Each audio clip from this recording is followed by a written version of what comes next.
What if I told you that a king, a man crowned to rule nations, was instead ruled by his mistresses, that whispers in the darkness of his bedchamber could topple ministers, sway foreign policy, even change the fate of England itself? Tonight, we step into the glittering, dangerous world of King Charles II, the merry monarch, the king who loved laughter, wine, and countless women. His mistresses were not just lovers, they were players on the grand stage of politics, shaping alliances, fueling rivalries, and leaving legacies that still echo through the halls of British nobility today. The night smelled of smoke and rain. London was restless, buzzing like a hive that had been disturbed, and for good reason. After years of civil war, after the execution of a king, after the grey, joyless rule of Oliver Cromwell and his Commonwealth, England was about to witness the return of a monarch, and not just any monarch. He rode into the city with a confidence that seemed carved into his bones. Charles Stuart, son of the beheaded king, exiled wanderer, survivor of betrayal and poverty, was now Charles II, King of England, Scotland, and Ireland. Tall, with dark eyes that twinkled with mischief, and a smile that could both charm and deceive, he was unlike the stiff rulers who had come before. The people cheered until their throats were raw, desperate for laughter, desperate for color, desperate for life, and Charles promised to give them all of it, in excess. They called him the Merry Monarch, and merry he was. He drank, he feasted, he laughed, he danced until dawn. Yet behind the mirth was a hunger that never slept. Exile had starved him of many things: power, money, comfort. But most of all, it had sharpened his appetite for pleasure, and Charles was a man who could never resist a beautiful woman. History remembers kings for their wars, their laws, their victories. But Charles II, his reign is remembered for the women who shaped it, mistresses who ruled his nights and often his days, women whose whispers in his bed could sway the course of nations. Some were bold and tempestuous, some were clever and calculating, some were adored by the people, while others were hated with venom. Yet all left their mark on the king, and through him, on England itself. Picture Whitehall Palace in the first years of Charles's reign. The chandeliers blaze with 1,000 candles, glittering across silks and jewels. Music drifts through the halls, while courtiers whisper and scheme in corners. And at the center of it all, a tall, laughing king, his black curls loose, his eyes always searching for the next delight.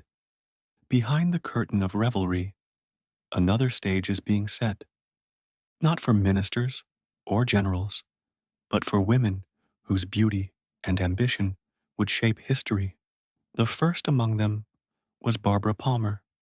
The name alone was enough to send whispers racing through London's taverns and parlors. Barbara was no shy flower. She strode into Charles's life like a storm, raven-haired, voluptuous, her gaze burning with confidence. She was married, but that meant nothing. For Barbara, rules were obstacles to be crushed. She wanted wealth, she wanted power, and above all, she wanted recognition. Charles was captivated. Perhaps it was her boldness. Perhaps it was her refusal to play the demure mistress. Barbara demanded more, and Charles gave it. Soon, she was elevated to the title Duchess of Cleveland. She bore him children, and those children were raised like royalty, with dukedoms and fortunes. Barbara Palmer was not content to be hidden in the shadows. She wanted to walk in the sunlight of court, acknowledged by all, feared by most. Imagine the fury of the Queen, Catherine of Braganza, when Barbara marched into her bedchamber, mocking, laughing, as though she were the true queen. Imagine the disgust of courtiers, forced to bow before a woman they despised, yet could not cross because her hold over the king was unbreakable. Barbara became a political force. She arranged appointments, influenced decisions, and drained the treasury with her demands.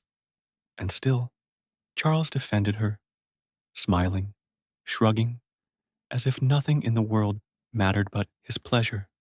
Yet storms always lose their strength, and Barbara's grip, though strong, was not eternal.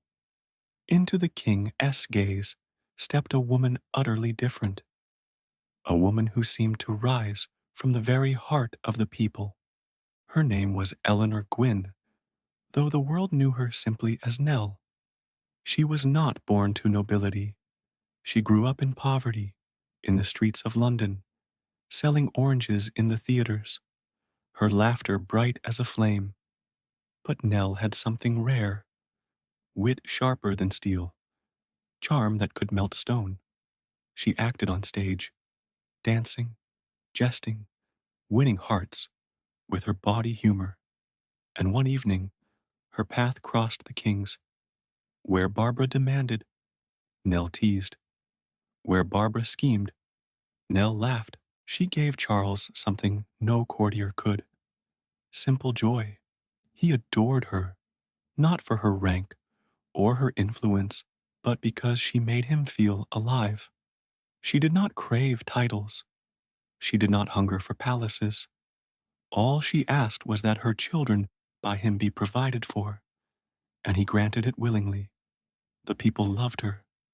When angry crowds once accused her of being a Catholic agent, Nell leaned out of her carriage window and shouted, "Good people, I am the Protestant whore." The mob erupted in laughter, and in that moment, she won them. She was the people's mistress, the one they forgave, because she was honest, because she never pretended to be more than she was. But love at court was never simple. Rivalries simmered, jealousies festered, and across the sea, the Sun King, Louis XIV of France, saw an opportunity. England was a kingdom, fragile in faith and politics, and Charles, ever hungry, ever restless, could be swayed. To aid this cause, Louis sent a weapon, not an army, not a fleet, but a woman, Louise de Kérouaille. She arrived in London draped in elegance, her voice lilting, with a French accent, her every gesture refined. Unlike Nell, unlike Barbara, Louise was subtle. She whispered, she flattered, she played the long game. To some, she was a spy. To others, a loyal mistress. To the English people, she was loathed, a French Catholic, a symbol of foreign claws gripping their king's heart. Yet Charles could not let her go. He showered her with jewels, with titles, with estates glittering under the English sun. Why? Because with Louise came more than pleasure. With Louise came the possibility of alliance, of favor with the great Louis XIV. Every embrace was diplomacy, every smile a treaty. And so, the court burned with rivalries, Barbara raging with jealousy, Nell mocking with wit, Louise scheming with careful grace, and Charles, ever the merry monarch, danced between them, laughing, feasting, pretending as though the kingdom itself did not hang in the balance of his passions. Meanwhile, poor Catherine of Braganza, his queen, faded like a shadow. She endured miscarriage after miscarriage, her womb unable to give the king the heir he so desperately needed. Each failure was a dagger to her heart, each bastard child of his mistresses another humiliation.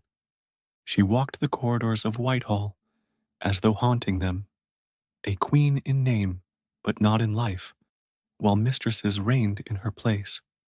This was the reign of Charles II, not merely a story of kings and parliaments, but of women who shaped politics from the intimacy of the royal bedchamber.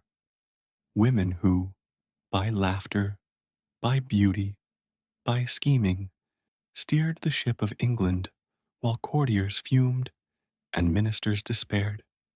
And the tale, my friends, has only begun.